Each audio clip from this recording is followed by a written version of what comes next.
3, 2, 1. And you're live. Hey everybody, this is Anna Kalinsky live from Atlanta. I hope you guys are having an awesome family reunion. Can we just say that that was awesome? I mean, Jason and Annie basically blew my mind just now. I have been doing this for 14 years and they completely demystified the way that I've been thinking about real estate since day one, which is this whole funnel of leads that come into our world, and we cherry pick the best ones that come down the funnel thinking that if they're ready to buy in the next 2 weeks, that must be the best lead. And those that are not really ready or just looking are not qualified leads. And if you really think about what he just explained, I mean, the infinite loop of the life cycle of a consumer is astounding. So I come from a customer service background, an experience enhancement background, and I used to work for Marriott. They were one of my clients, and what was so interesting to me is that the number one complaint that people had was after the transaction, when they were being sold a timeshare from Marriott, the salespeople hammered them all throughout the process, created massive value during the process, converted the sale, and the day they closed on that transaction of their timeshare, they didn't hear from anybody ever again. And we all know that right now we're at the risk of losing over 50% of our database because they're willing to try new things in this disruptive market. So if you don't think about the life cycle of a client or a prospect as being something that's infinite, we lose the right to serve them if we're not serving them between transactions or before the transaction. So I want to kind of break down what we heard, and I know right now y'all are Googling leaf bags. I know I've already ordered mine with Jason's face on them. I feel like that's going to be a big value add here in the fall for Atlanta. So I heard a couple things that I think are super important, right? There's going to be 3 ways that we can drive value to our consumers, right? There's 3 buckets. There's emotion, there's data, and there's service. And we need to be doing that at 2 very distinct points during the life cycle. During the transaction, which is something that we've probably always focused on in terms of how do we provide value during a transaction? Well, what are we doing? We're pulling comps. We're helping them strategize around the best way to position for sale. We are digging up inventory in the MLS. We're providing our vendors. We're doing a lot of things during the transaction. But once they close, or before they've even contacted you to raise their hand to buy or sell, what are you doing to create value in these people's world? So I wanted to break this down because I thought this was a really great exercise for me. And again, I've been here 14 years, and every single day I learn something new that absolutely changes my business. So we're doing this exercise with our team, and I don't expect you to read this tiny print back here, but if you did the exercise that Jason asked, and I really implore you to really, really think about what this means for your organization. I've got emotion, data, and service.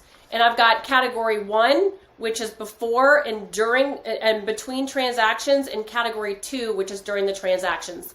And you need to really go through and make a list of things that you as a business owner are providing to your prospective clientele and the people in your world. And I'll take it a step further. I know we're talking about prospects right now, but imagine doing the same exercise for you leading a team.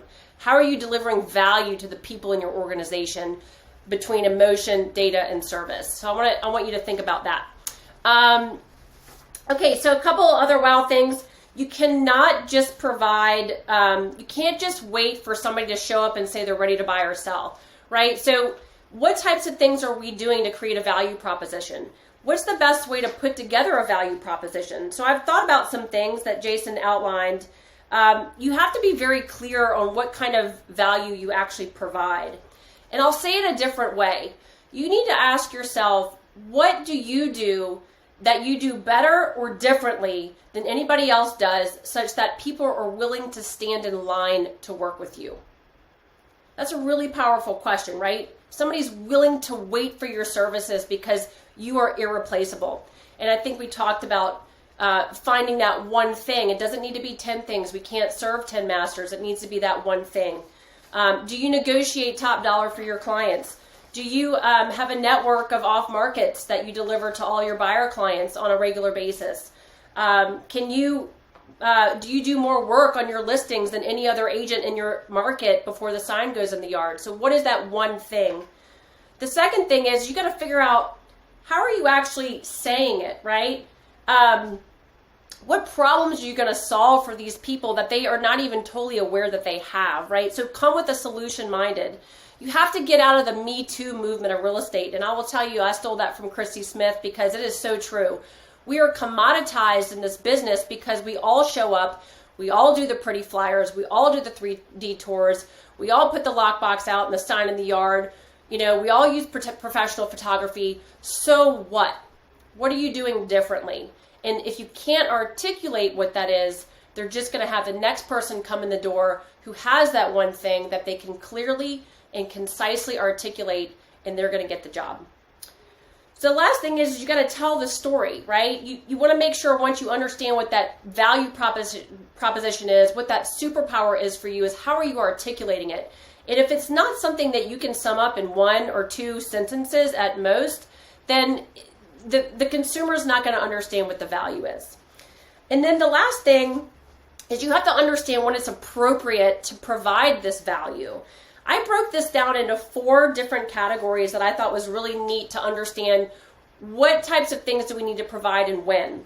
So you've got to obviously provide value during the transaction, right? So access to your vendors, negotiating techniques, emotional support, right? That's how we can give emotional value during the transaction, because we know this is very tough for a lot of people and they have a lot of logistical challenges that they're dealing with. The second category in terms of cadence of communication around value is going to be your legacy or your post-closing plan. This is something that we absolutely, completely just didn't do until this year, and I'm embarrassed to say it, but look, we're better than we were yesterday, and that's what I'm grateful for. So a legacy or a post-closing plan could be an automated custom communication plan that's built around triggers, right? We heard, I think it was Jay Papazan talking about this yesterday within Command, is trigger marketing.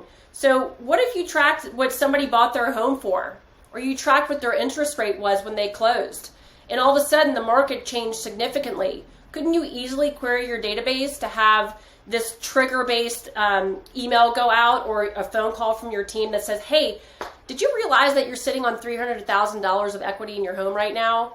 I guarantee you'd have a lot of ahas if you made that phone call. The third point of value in terms of the cadence of communication is going to be a long-term touch point. And these are around specific things, like perhaps it's their birthday, perhaps it's their home anniversary closing, or the anniversary of their marriage, or a birthday for their kid. And then you might be providing items of value, like a tool bank for people that you've worked with in the past. So having people, only the closings that you've had and your clients that you have have access to tools that they don't want to buy necessarily, but they could come to you and borrow a saw or something like that. And I love the fall leaf idea. I mean, imagine the marketing of everybody in your front yard, if you've got leaves on your trees that fall, to put your brand on your face. I mean, that was brilliant. I can't believe I didn't think of that. So I got a couple questions coming in, so I want to make sure I'm answering them. What's the best tool or resource suggested to help compose a great value proposition? So I'll recap really quickly. You need to identify what service you provide. Plain and simple. What do you do in the industry? Are you buying houses? Are you selling houses? Are you representing investors? Within that service, what do you do so differently or so uniquely that it would stand out from the next person, right? And you need to know in your market, like Annie said, who else are you competing against? Because if you have a similar value proposition to the guy that's up the street that gets all the listings, that's going to be a tough thing to knock down. So you want to find something that's unique to what you're doing. And then you want to be able to tell the story around what that is. So again, clearly and concisely. When you partner with us, we will build or preserve your wealth by outperforming the real estate market, is a good example. What are you helping people do? You're helping them build and preserve wealth within your market by outperforming it. And then you can get into their living room and explain to them how you're going to do that. I've got another question from Veronica. What have you done to integrate value propositions across your whole business? So I love this question because part of our unique value proposition is really all around wealth building. And that's not just for our clients. I think it's important that as a business owner, whatever your value proposition is, there should not be a delineation between what you do in-house for your people and what you do for your clients. So for us, we have a very big wealth building mantra, right? So when we go on a listing appointment or we position a buyer that's going to purchase a property, we are expressing to them the decisions that they make and how we're advising them to either grow their wealth through owning real estate or to preserve their wealth by selling at the time of the market in which they can capitalize on the most equity return on their investment. And from an internal perspective, we're doing that with our team. You know, we're doing Ben Kinney's Win, Make, Give right now, talking about wealth building. People don't talk enough about money. So our value proposition is around wealth. Yours might be something that's completely different, and you need to weave that in and out of your business. I've got a question from Keela. How do you keep up with your database on these in these bigger teams? Well, it's a great question, and if I could bring my ops people up here, I'd have them tell you. But what we're doing is we're actually going through and untangling the messy house of cards that I've built over the last 14 years, and we're starting to categorize people based on where they are in that infinite cycle of the consumer buying process. And sometimes people are going to be within that 1 year period, right? Not everybody is. So we have our A buyers, which is going to be 0 to 3 months. We've got 3 to 12 months, which is a B buyer, somebody who might buy or sell in the next 3 to 12 months. We've got a C buyer, which is greater than a year. And then we've got a nurture, which is somebody that's indicated that they are ready to buy or sell, but they're not really kind of in any kind of time frame. The other thing that we've considered doing right now, which I think is super brilliant, that I picked up from this week and I'll pass it along, is making a database of would-be and could-be buyers and sellers that would sell their house if they could find the right other house or if they could get the right price.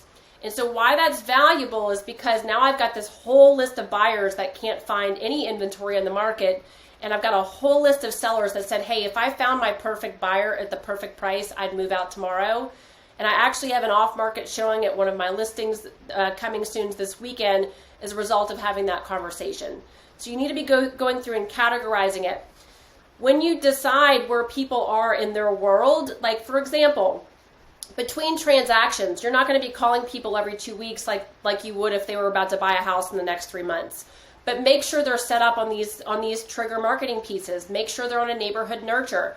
Make sure you get their birthday off of Facebook and you send them a card or an email, even if it is automated. So you have to really understand who's in your database and how frequently can you be communicating with them. And the more specific that you can get on those, on who that person is and who your audience is, you can tailor a different level of message to them. So we're really excited to do that, and it's been working really well for us. All right, multiple people have asked, can you revisit the fall leaf idea? Sounds amazing. What was it and how was it used? Well, it was just an idea that Jason threw out there, and I feel like it's so brilliant. I know, we've got a huge pine tree. I'm looking out in my front yard, and I know in Atlanta, fall is a wonderful season, but everybody's really trying to keep their yards cleaned up. Go and find a yard bag printing company that will do custom yard bags for you.